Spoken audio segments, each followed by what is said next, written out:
Vi forlader Vanløse, og vi skal 30 km øst for Helsingborg til en nationalpark, der hedder Söderåsen. 1625 hektar, altså 16 kvadratkilometer naturreservat. Fuldstændig uspoleret skov.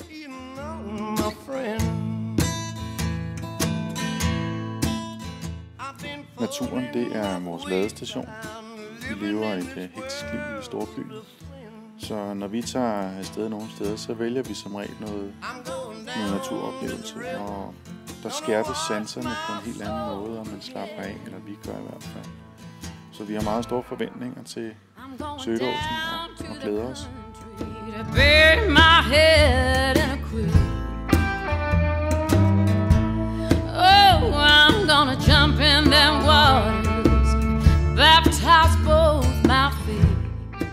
Ja, det er vores første rigtige tur i vildmarken. Så har vi taget lidt rigeligt grej med, og vi synes, at det skulle være lidt luksus. Så det er tungt grej, men der skulle ikke være så langt til første camp, og vi har taget en sækvogn med, så det satser vi på, at det går.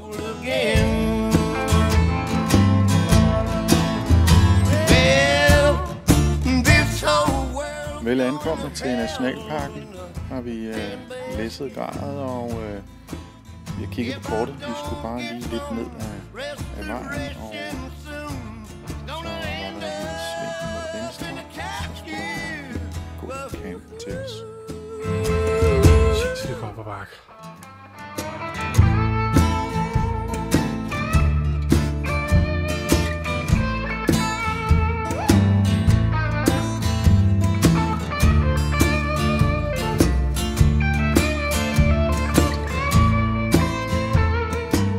Vi endte med at gå i 2 timer i fuldstændig ufremkommeligt terræn.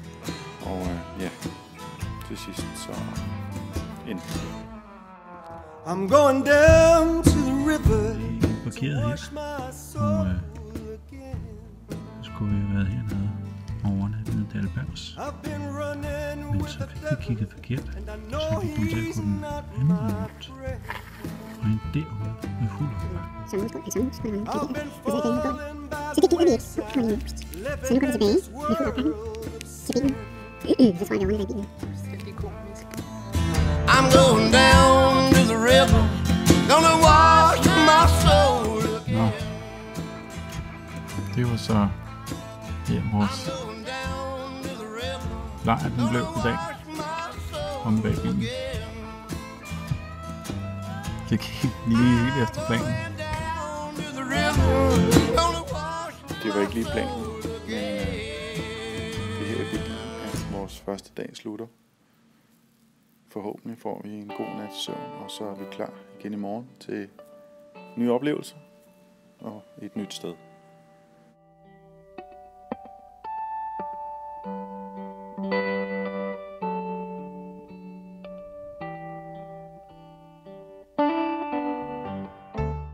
Kaffe kan vi ikke leve uden, heller ikke selvom vi er i vildmarken.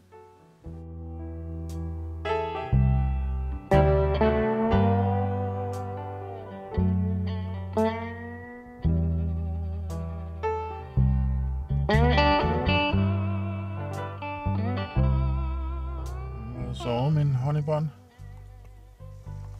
Sovet fortrinligt. Ej, jeg har ikke sovet specielt godt. Men jeg har sovet, for jeg har da ikke hørt, der er kommet nogle finder og slået telt op lige herude.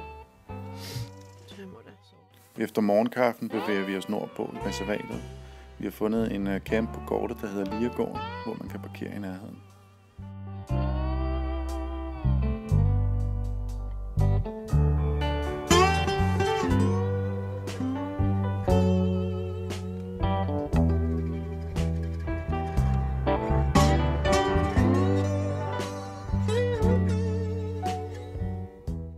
Teltet bliver slået op på rekordtid, og vi finder en sti, vi skal gå, og herfra begynder oplevelserne forhåbentlig.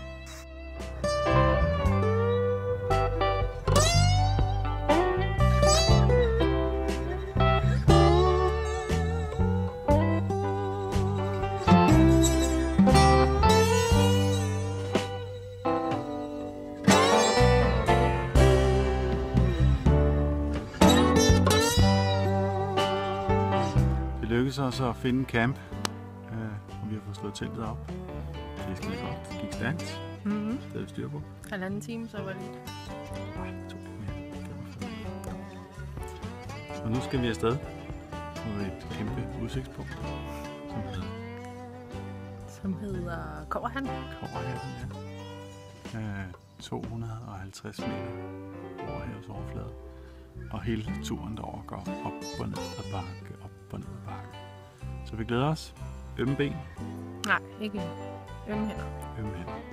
Vi skal afsted.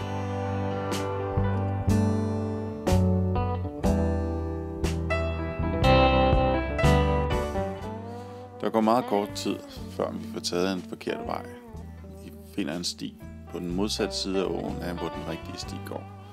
Og vi skal passere et stenskred.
I can see there.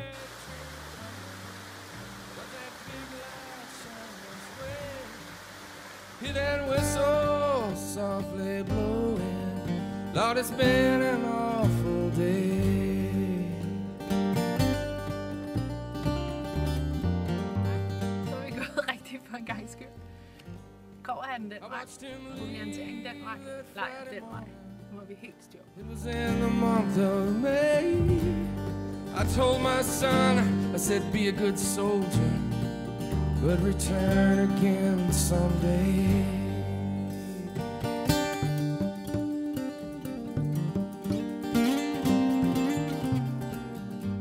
Vi har nu nået toppen af Kobberhatten, og de næste 8 kilometer går fra det ene udsigtspunkt til det andet. The baggage car is where he traveled, in a casket where he lay. Train man, keep your whistle blowing, make it moan and make it whine. You make a man feel mighty lonesome with a memory like mine.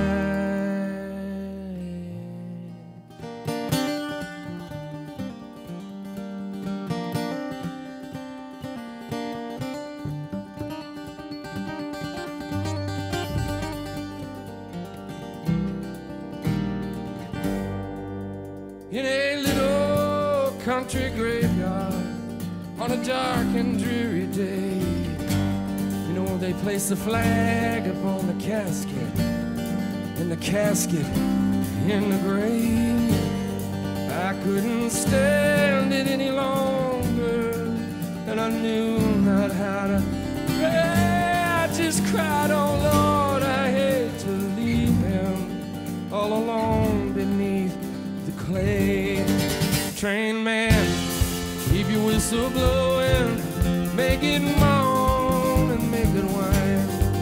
You make a man feel mighty lonesome with a memory like mine.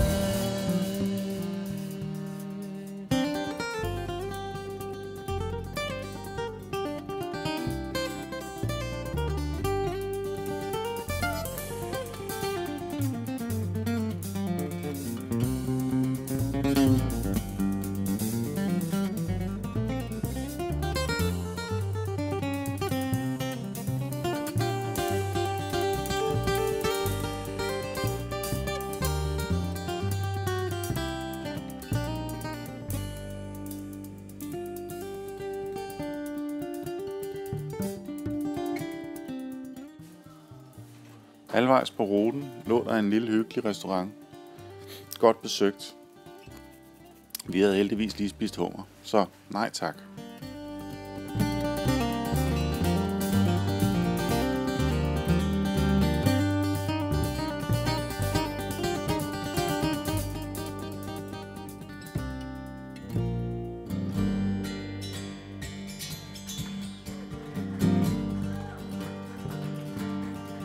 I can see him as a baby, and I can hear him call out my name, and I can feel him under fire and see him rising from the flame. Lord, if I could, I'd trade places. I would gladly give my all. I'd wrap that goddamn flag around me like a blanket and listen for the clouds to fall. Train man, keep your whistle blowing, make it moan and make it whine. You make a man feel mighty lonesome with a memory like mine. Train man, keep your whistle blowing. Tunge i munden. Se mig derude. Hold nu kæft.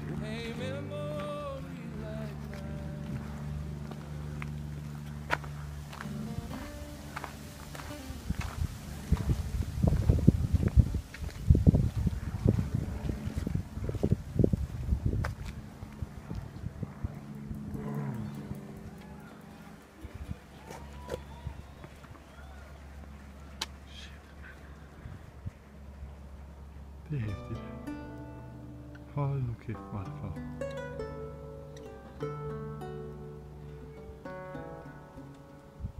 You remember me when the west wind moves upon the fields of body. You forget the sun in his jealous sky as we walk in fields of gold. Det er en helt fantastisk natur. Det er også Sveriges svar på Grand Canyon, og selvfølgelig meget mere trafiklet end ørkenen i Nevada og Arizona, men det er jo også Sverige. Det bliver, når man har gået rundt et stykke tid, så bliver det meget, det ligner jo hinanden. Og selvom det er en voldsom stor oplevelse, så bliver man mæt. Fuldstændig ligesom i Grand Canyon.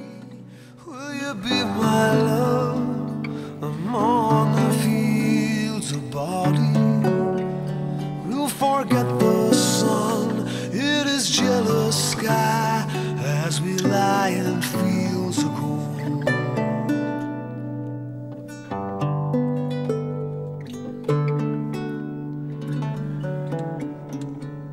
See the west wind move like a lover's soul upon the fields of body, and feel her body rise while you kiss her mouth among the fields of gold. I never made promises lightly, and there have been some that I've broken, but I swear in the days still left we'll walk in fields of gold. We'll walk in fields of gold.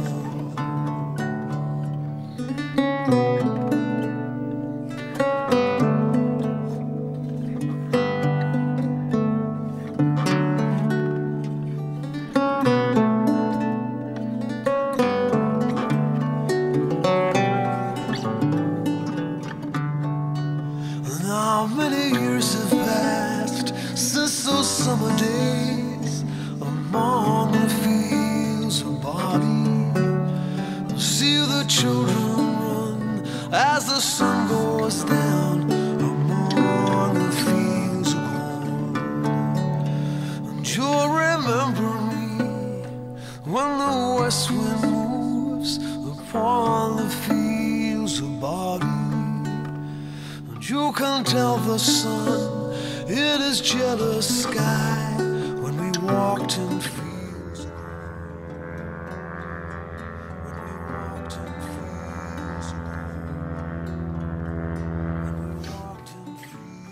gåturen på? Gåturen gik godt. Det var både lidt af det, vi havde frygtet. Der var rigtig mange mennesker. Men de var begrænset, eller hvad hedder det? De var et sted, ikke? Så vi oplevede begge dele. Vi oplevede både den øde skov, de krævende klipper, og så oplevede vi også en masse mennesker. Vi fandt et sted oppe i Kårhatten, hvor vi sad og spiste vores frokost. Der var ikke nogen. Og så som vi har sat os godt til rette, så tror jeg, der kom en turistbus med pensionister. Der kom rullestole og søndagsklædte jakkesæt. Klædte pensionister. Hvor mange hunde? Ja, mange hunde. Men det var dejligt. Og der var ro og fred. Og der var lyden af det rislende vand, og fuglene i træerne, og hele tiden et eller andet, der krattede i skovbunden. Og så nogle larmende børn. Og nu er vi tilbage på teltpladsen og får en kop rødvin og nogle saltstænger. Og så nogle af de der meget, meget fine, nu skal vi lige se, meget, meget fine påskeæg. Det er altså cashewnødder. Nej, hvad hedder de? De hedder wasabi-nødder, sgu da. Teltopslåningen, den fungerede rigtig, rigtig godt. Fordi der var en, der tænkte, og to, der arbejdede. Ej, men det er altså, det er rigtigt. Vi er gode sammen. Teltopslåning.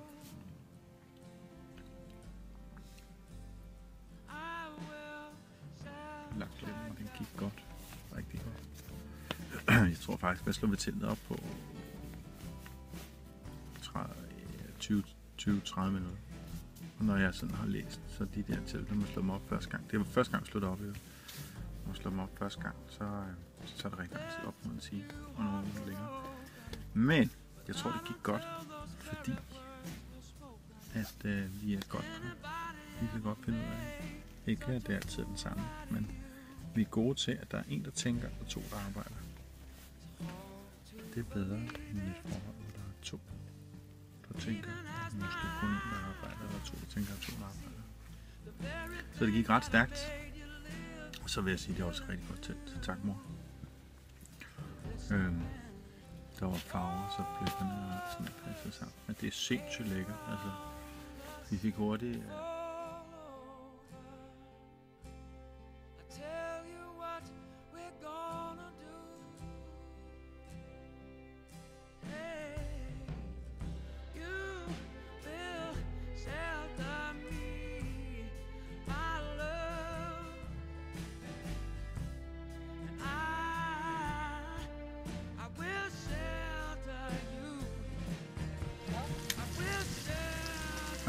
Hvad er på panden?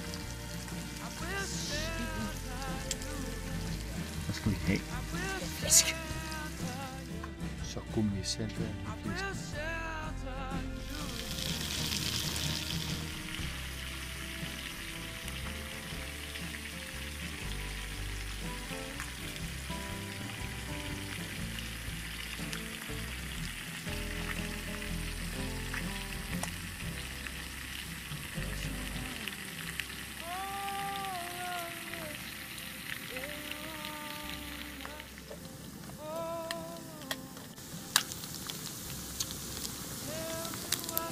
we're gonna do.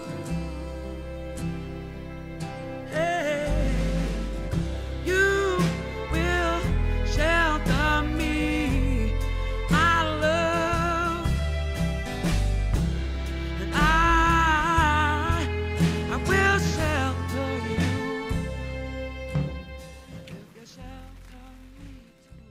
Heldigvis havde vi slået teltet op, da det begyndte at regne, men det var ikke alle, der havde det. Over her, der ankom en familie, og det var silende regn. Og manden, han fik lov at stå ude alene med et ret stort telt. Jeg tror, det var et 8-personers telt med flere kabiner. Og konen, hun sad inde i hytten med ungerne, kom en gang imellem ud med paraply og kiggede til ham.